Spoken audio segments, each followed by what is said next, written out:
Biz ешқашан серьезный отношение құрып көрмеген, кредит алып қораға кірмеген, біреудің бывшаясы болмаған, біреудің алажын аттамаған. Бір сөзбен айтқанда періште қыздармыз ғой.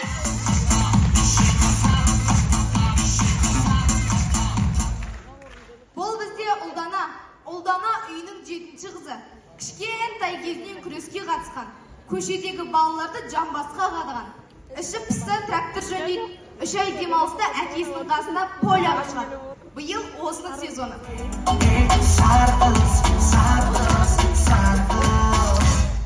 Бұл бізде Үнжу әжесінің қызы. Ауырып қалса денесін құйрық маймен сылайды. Таңғы 6-та тұрып қой кезекке шығады. Іші пысса қойларына ән айтып береді. Қойлардың садырадина. Қойы жоғалса ауылдағы көріп кел Салима апаға сенеді. Құрбан айтта қойларын сатып байыды.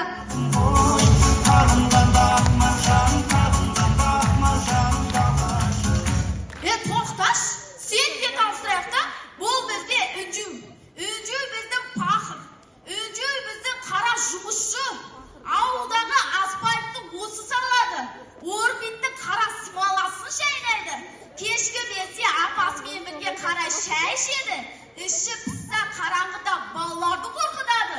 Ағасымен бірге Чорный залив қойдырады. Мамасының подружкаларымен Чорный касса ойнайды. Қарнағыз.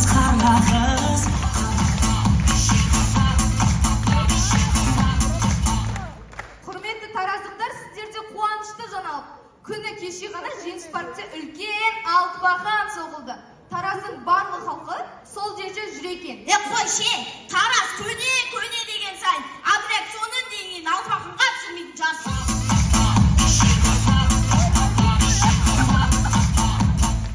Қыздар, біз Жуалдан келгеннен Жуал жайлы айтайық. Осы Жуалның мұғалімдері бір түрлі, неге? Бізге оқыңдар дейді. Өздері бірақ пәннен береді. Біз неге барлық пәнді меңгеру керекпіз? Сосын құрметті ақмаралар дейді, сіз неге бізге мен жалғызмын, сендер көпсіңдер деп бересіз? Жалғыз болсаңыз тұрмысқа шығып алмайсыз ба? Отырып қалғаныңызға біз әлеме шарқыз. Құрметті ағылшыннан беретін апайлар, сіздердің ағылшыннан сабақ берулеріңізге қарағанда декретке шығып кетулеріңіз жиі болып кетті ғой. Одан кейін неге өздеріңіз шығара алмаған тапсырмаларды бізге үйден шығарып деп беріп жібересіздер? Содан кейін үйдегілеріңізбен ұрсылар. Ертесі күні бізден 3 ауылды қойыңыздар шөтініш. Біз сіздердің семейный проблемаларыңызға не қатысымыз бар? Айым бекен ай, күнім бекен ай, өз ұлым өз жас күннің жары бекен ай. Құрметті достар, сөз соңында біз ою құрамасына қатты еліктейміз. Өскен кезде осы әпкелеріміз сияқты еркек команда болғымыз келеді. Тоқташ, олар бізге еліктейді ғой. Қалай сонда?